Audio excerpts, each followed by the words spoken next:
My name is Ritu और आप सीख रहे हैं मेरे साथ इंग्लिश। अभी तक हमने प्रेजेंट के सभी टाइप्स करे हैं और पास्ट के दो टाइप्स करे हैं, past indefinite and past continuous. तो आज हम करेंगे पास्ट परफेक्ट। पास्ट परफेक्ट में सबसे पहले पास्ट परफेक्ट का स्ट्रक्चर देख लेते हैं। Subject plus had plus V3 and object. ये एफर्मेटिव सेंटेंस है, मीन्स पॉजिटिव सेंटेंस जिसे बोलते हैं, और ये नेक्स्ट जो है वो नेगेटिव सेंटेंस है। हैड नॉट जो है वो वर्ब का थर्ड फॉर्म और हैड के बीच में लगता है। इंटरोगेटिव जिसमें हम क्वेश्चन पूछते हैं उसमें हमारा हैड सब्जेक्ट से पहले आ जाता है।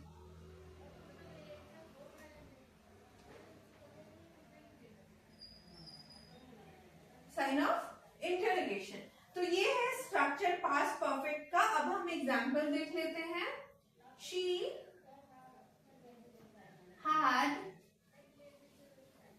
Finished her work. Negative, she had not finished her work। और इंटरोगेटिव में had जो है वो she से पहले आ जाएगा। had she finished her work। तो स्ट्रक्चर आपके सामने है, ये स्ट्रक्चर है और ये एग्जाम्पल्स हैं। अब हम देखते हैं कि पास्ट परफेक्ट हम यूज कब करते हैं।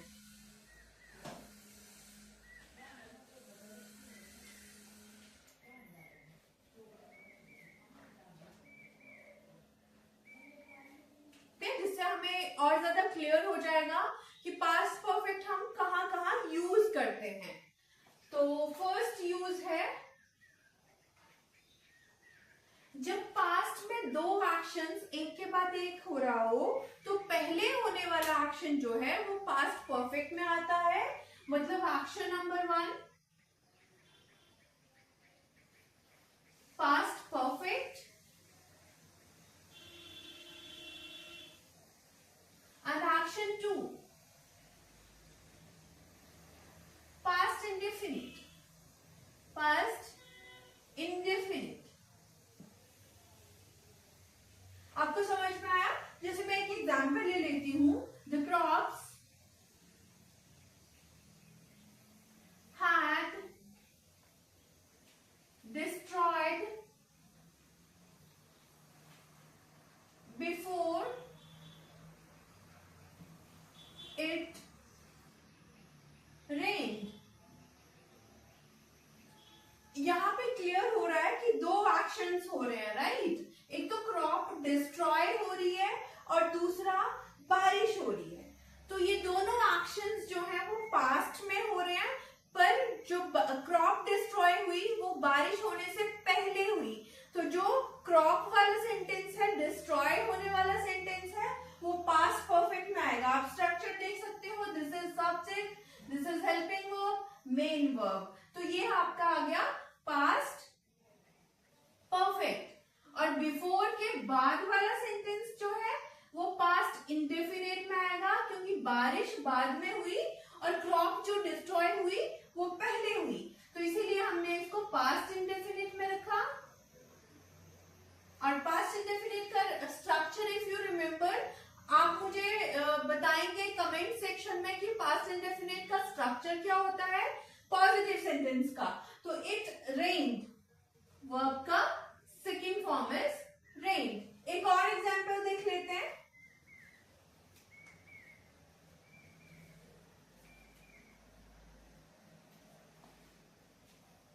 The bill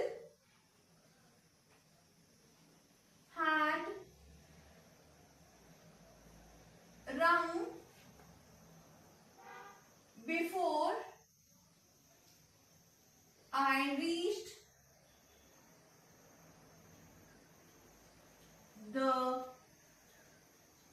school.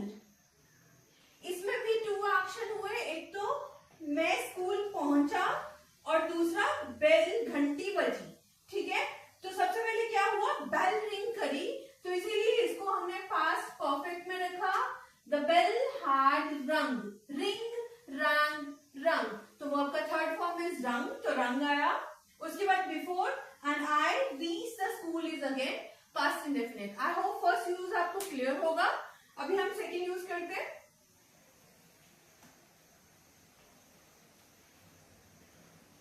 Suppositional sentences means imaginary sentences which are not real, ठीक है।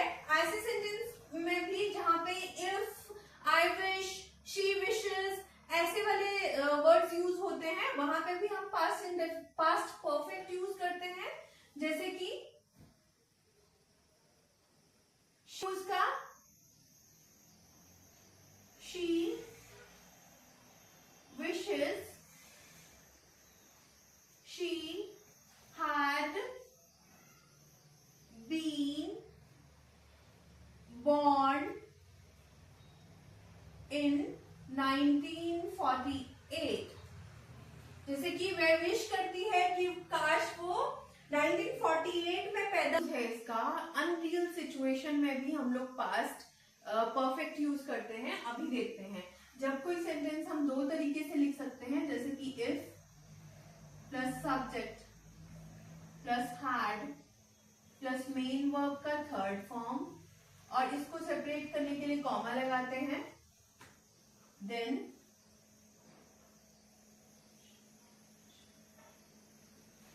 Subject might, could,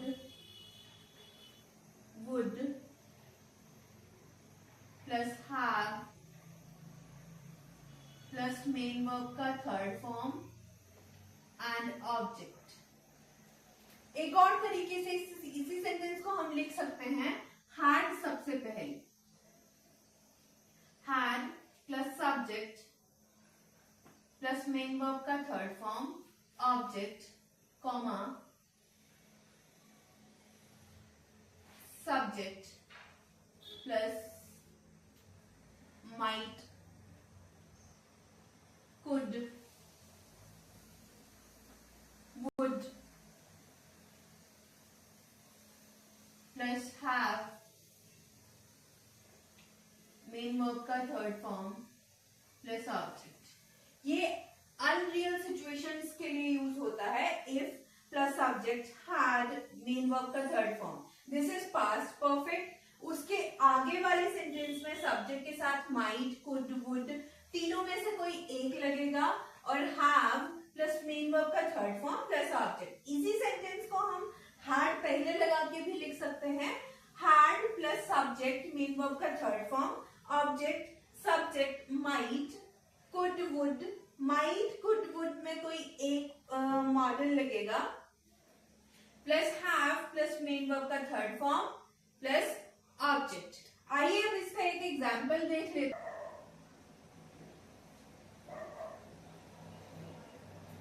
If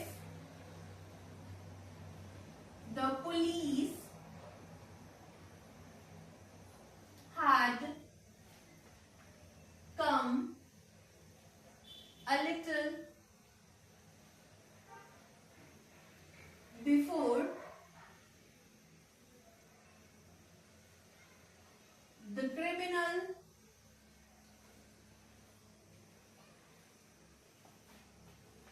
would not have gone away। अगर पुलिस थोड़ा सा पहले आ गई होती तो क्रिमिनल भागता नहीं, ठीक है। तो ये अनरियल सिचुएशन है कि आ गई होती पर आई नहीं है, this is not real situation. तो ऐसे इमेजिनरी सेंटेंस को लिखने के लिए हम लोग ऐसे वाले स्ट्रक्चर यूज करते हैं। आई होप आपको पास्ट परफेक्ट यहाँ तक क्रिस्टल क्लियर होगा। और अगर आपको कोई क्वेश्चन है, कोई क्वेरी है तो आप कमेंट सेक्शन में पूछ सकते हैं। Thank you, have a great day ahead.